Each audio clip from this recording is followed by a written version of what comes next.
Welcome to the Pencil Bob channel. I hope you enjoy the story. Remember to like and subscribe. And now the story.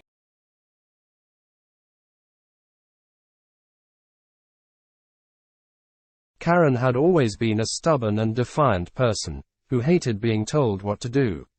She moved into the Maple Grove subdivision less than a year ago, hoping to enjoy a peaceful and quiet life in her spacious house. However, she soon found out that living in a gated community came with a set of rules and regulations, enforced by the Homeowners Association. The HOA was a group of elected residents who oversaw the maintenance and appearance of the neighborhood, collecting monthly fees from each homeowner and imposing fines for any violations. Karen despised the HOA, especially its president, Mr. Jones, who lived across the street from her. She thought he was a nosy and bossy busybody, who had nothing better to do than to meddle in other people's affairs. Karen decided to rebel against the HOA, refusing to pay her dues, ignoring their notices, and violating their rules. She started by erecting a large and garish inflatable Santa Claus on her front lawn in July, claiming it was her right to express her festive spirit. The HOA sent her a letter, asking her to remove the decoration, as it was against the aesthetic standards of the neighborhood. Karen ignored the letter, and instead added more inflatable figures, such as a snowman, a reindeer, and an elf. The HOA then sent her a warning, stating that she would be fined $100 for each day the decorations remained on her property. Karen scoffed at the warning, and challenged the HOA to take her to court. She said they had no authority to tell her how to decorate her own house, and that they were infringing on her rights as a homeowner. The HOA was not amused by Karen's defiance, and decided to escalate the matter. They hired a lawyer, and filed a lawsuit against Karen, seeking to enforce the rules and collect the fines and dues. They also contacted the local media, hoping to expose Karen's behavior and shame her into compliance. The media attention backfired, however, as Karen used it to her advantage.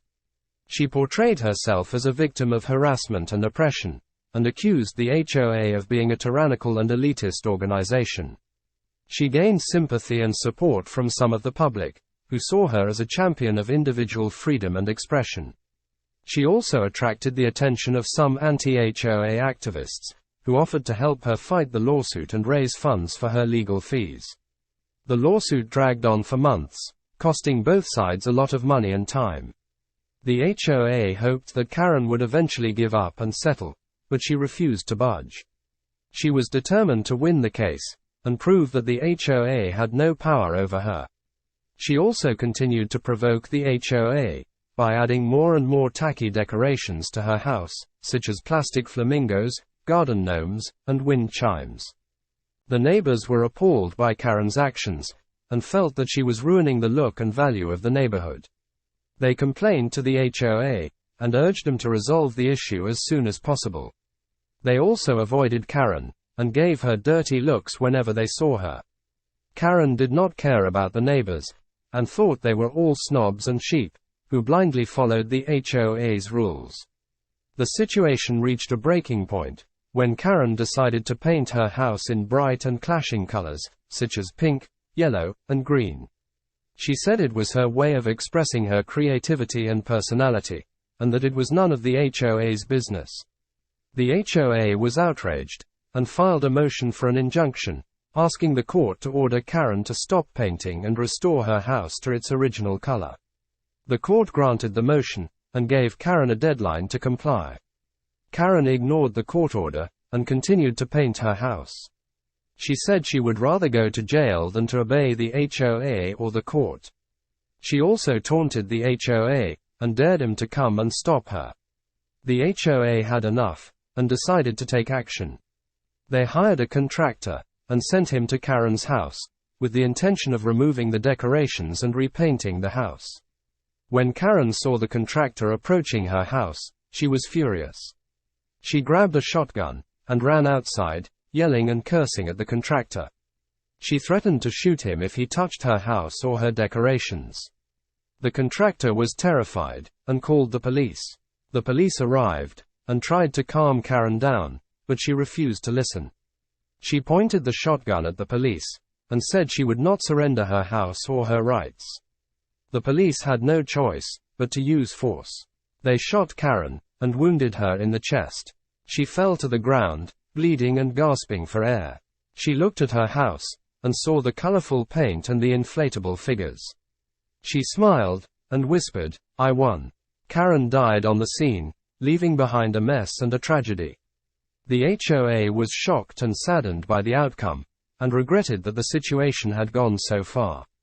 They dropped the lawsuit, and paid for Karen's funeral expenses. They also removed the decorations and repainted the house, restoring it to its original state. They hoped to heal the wounds and restore the harmony of the neighborhood. However, the damage was done. The neighborhood had lost its reputation and appeal, and the property values had plummeted. The media had painted the HOA as a villain, and the public had lost trust and respect for them. The neighbors had lost their peace and security, and felt guilty and angry for what had happened. The HOA had lost its credibility and authority, and faced lawsuits and protests from other homeowners. Everyone had lost something, and no one had gained anything.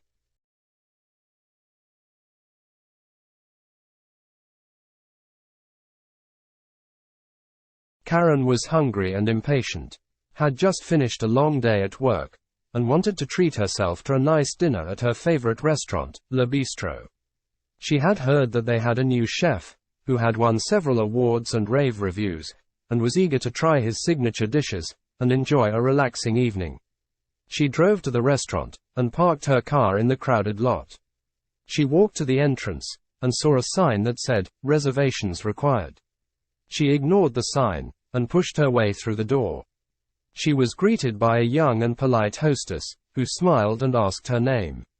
"Karen Smith. I'm here for dinner," Karen said, expecting to be seated right away. The hostess checked her computer, and frowned. "I'm sorry, madam, but I don't see your name on the reservation list. Do you have a confirmation number?" Karen rolled her eyes, and snapped. "I don't need a reservation. I'm a regular customer here. I've been coming here for years. Just find me a table." The hostess shook her head, and apologized. "I'm sorry, madam, but we're fully booked for tonight. We can't accommodate any walk-ins. There's a wait of at least an hour. If you'd like, I can put you on the waiting list, and we'll call you when a table becomes available." Karen was outraged. She raised her voice, and caused a scene. "This is ridiculous. How can you turn away a loyal customer like me? Do you know who I am? I'm a lawyer, and I have connections. I can sue you for discrimination and defamation. I demand to speak to the owner. Where is he?" The hostess tried to calm Karen down, and explained. "Madam, please lower your voice. You're disturbing the other guests. The owner is not here right now. He's out of town on a business trip. But I can call the manager, if you'd like." Karen nodded, and said, "Yes, call the manager. And hurry up. I'm starving." The hostess nodded, and went to the back. She returned with a middle-aged man, who introduced himself as the manager. He smiled, and greeted Karen. "Hello, madam. I'm Tom, the manager of Le Bistro. I understand you have a problem. How can I help you?" Karen repeated her complaint, and demanded to be seated immediately. She said she was a regular customer, and deserved special treatment, had no time to wait, and threatened to sue the restaurant if they didn't comply. Tom listened patiently, and then replied, "Madam, I'm sorry for the inconvenience, but we have a policy of reservations only. We can't make any exceptions. We have to be fair to all our customers, who have booked their tables in advance. We can't just give you a table, when there are people who have been waiting for longer than you. That would be unfair and unprofessional. I'm afraid you'll have to wait, or find another place to eat." Karen was furious. She accused Tom of being rude and incompetent, that he was lying, and that he was discriminating against her because of her age, gender, or race. Told him that he was jealous of her success, and that he was trying to sabotage her reputation. Claimed she knew the owner personally, and that he would fire him for treating her this way. She said she would write a bad review online, and tell all her friends and colleagues to boycott the restaurant. Tom felt a surge of shock and offense as Karen hurled accusations his way. He firmly asserted that he was merely executing his responsibilities and treating her with the utmost respect and courtesy. Furthermore, he emphasized that he had no prior knowledge of her identity and had never encountered the owner. Tom vehemently denied any involvement related to Karen's age, gender, or race, asserting his commitment to impartial service. Proudly, he highlighted his track record of satisfied customers, indicating his dedication to quality. Unperturbed by Karen's threats of a negative review, he remained confident in the loyalty of the restaurant's patrons who cherished their dining experiences. Karen and Tom engaged in a heated exchange for several minutes, drawing the gaze of nearby diners. Among them, a mixture of annoyance, discomfort, amusement, and entertainment flickered across their faces. Some couldn't resist capturing the spectacle on their phones, while others exchanged whispers and comments regarding Karen's conduct, some resorting to name-calling and jests. As tensions soared, the dispute reached a boiling point, culminating in Karen losing her composure and delivering a resounding slap across Tom's face. Her screams reverberated in the air as she unleashed a barrage of curses, deeming him a worthless and pitiful individual deserving of termination and legal action.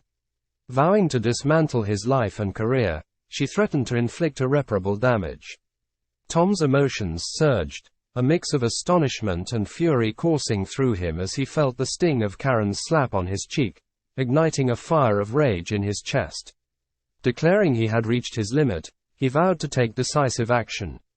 With determination, he asserted his intent to contact the authorities, promising to pursue charges against Karen for assault and harassment. Furthermore, he resolved to bar her from the establishment and secure a restraining order against her. Grasping his phone tightly, Tom swiftly dialed 911, his voice urgent as he relayed the distressing events to the operator.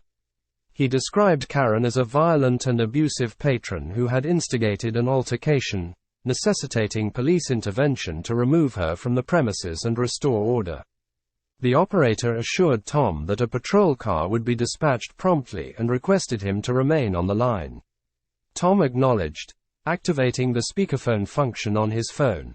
In a firm tone, he urged Karen to compose herself and await the arrival of law enforcement, emphasizing the severity of her actions and the forthcoming consequences. Karen's initial shock morphed into fear as the gravity of her actions dawned upon her. She recognized her grave error and attempted to backtrack, offering apologies and explanations. Stress and hunger were cited as contributing factors to her loss of control, and she pleaded for leniency, expressing her aversion to the prospect of incarceration and her desire to depart. Ignoring Karen's pleas, Tom maintained his resolve, steadfastly awaiting the arrival of the police. He dismissed her apologies as insufficient, adamant that accountability and justice must be served for the transgression committed. Upon their arrival, the police swiftly entered the restaurant, taking in the scene of Karen and Tom amidst the crowd of diners. Inquiring about the situation, they attentively listened to both parties' accounts, ensuring a comprehensive understanding of the events. Utilizing available evidence, including security footage and recorded videos from witnesses' phones, they corroborated Karen's physical assault on Tom and her disruptive behavior. Subsequently, the officers proceeded to arrest Karen, securing her wrists with handcuffs as they recited her rights. With firm yet professional demeanor, they guided her towards the waiting patrol car, informing her of the impending legal procedures. Karen was informed that she would be transported to the station for processing, facing charges of assault and disorderly conduct. The sobering reality of spending the night in jail and appearing in court the following day loomed ahead for her. Karen felt a wave of humiliation and fear wash over her, tears streaming down her cheeks as she pleaded for clemency. Proclaiming her innocence, she asserted that the situation was merely a misunderstanding. Leveraging her profession as a lawyer, she threatened legal action, vowing to pursue charges of false arrest and defamation, confident in her ability to overcome the predicament and make the officers rue their actions. However, her pleas fell on deaf ears as the police remained steadfast, driving away without acknowledgement of her protestations. Meanwhile, the diners erupted into applause and cheers, relieved by Karen's departure and believing justice had been served. Expressing sympathy for Tom's ordeal, they expressed their continued support for the restaurant, affirming their intention to return in the future.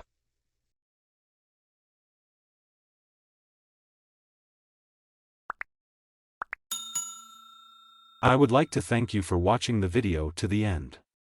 To encourage us to make more videos, please like, subscribe, comment, as well as share. Check out this other video if you haven't already.